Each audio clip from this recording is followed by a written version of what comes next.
Our first question is from Syed. After identifying a topic and a research gap, what do I do next? How do I move forward systematically? Yeah, this is a great place to start because I think a lot of us find ourselves in that space pretty easily because, we enter into our research phase, we've got some ideas, we've got some passion and momentum that's driving us. And so we get all the paperwork turned in and then it's like, "Oh, now what?" And our advisor says, "Go forth, write a dissertation." So how do you do that? Where do we go from here? So first, kudos on having identified a topic and a research gap because that is a heavy burden and something to really get across the finish line. Once you've done that, then it's time to outline the rest of your dissertation adventure. And I like to really sit down and do a full detailed timeline map first, starting with when do I want to be done with this project? And then I'm going to backwards plan from there. When do I want to submit things to my advisor? When do I want to submit my proposal versus my final defense?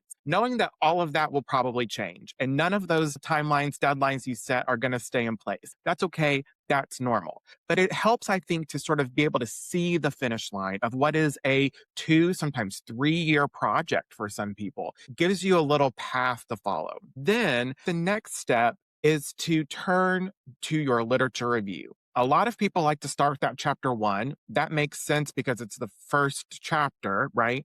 But starting with your literature review really gives you a leg up because in your chapter 1, you're going to have to write about the existing theories. You're going to have to create a theoretical framework. You're going to have to propose broad methodological decisions and processes and frameworks. And the only way that you can do that confidently is if you have really taken time to read everything that you can find about your topic. Your job, your next step after you've identified your research gap is to become the expert on the existing literature around that gap because that existing literature is what's going to inform the rest of your dissertation, the rest of your methodology, and everything that you do until you walk across that stage, hopefully not too long from now. So skip chapter 1, go to that literature review, really methodically go through the literature, take deep, detailed notes that you can reference later, and that is going to really speed you along your dissertation path. I think that's really great advice, particularly the timelines. I did not do that when I started my dissertation, and I felt it down the line as well. If we think about timelines and building that out, Matthew, what are some of the key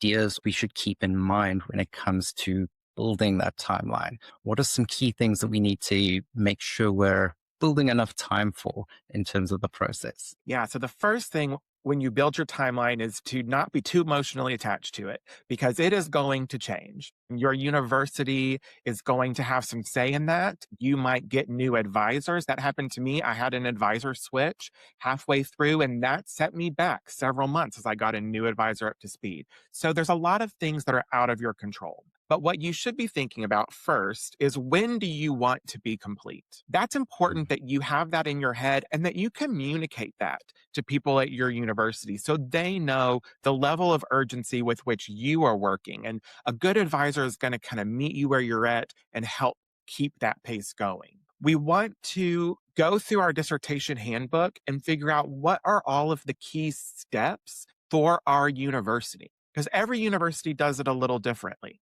And some universities like to see submissions quarterly or monthly along the way, and some don't. Some don't want anything from you until it's time to maybe present a proposal or go to IRB. For example, in my experience, my proposal was written. I didn't do a defense of my proposal. I did a written proposal and then went straight to the IRB. That's different than a lot of universities. They require a face-to-face defense at the proposal and at the end. And so it's important that you know those kinds of timelines. Then it's important that you understand your own work ethic and flow and ability. Are you a skilled writer? Is writing something easy for you, or is that going to take a long time? For me, the reading took a long time. The writing was fast. And so I could plan that in and I kind of knew, okay, once I've read these articles that I've pulled, then this is going to take a shorter amount of time to write it together. And then the last thing I would say, you need to plan double the amount of time you think for your IRB approval and double the amount of time you think for your data collection.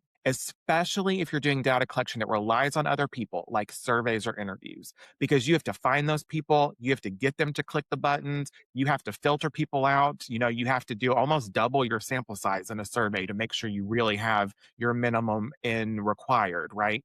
Because you're going to have to filter people out, incomplete responses, et cetera, et cetera. So I would say build extra time in the IRB process because that is totally out of your control, and in the data Yeah. collection process because most of that is also out of your control. I think that's really strong advice. I love the idea of checking those dates, making sure you're putting in time based on your skill set and your experience, and then making sure to put in some padding here and there for those aspects that are out of your control. Because as much as we're driving the dissertation journey, there are other people involved. Also, don't forget to add some time for your supervisor to review your document as well. We've heard horror stories here at Grad Coach of 2-week turnaround turning into a 2-month turnaround. So definitely always be aware of that and then communicate those dates to your supervisory team as well.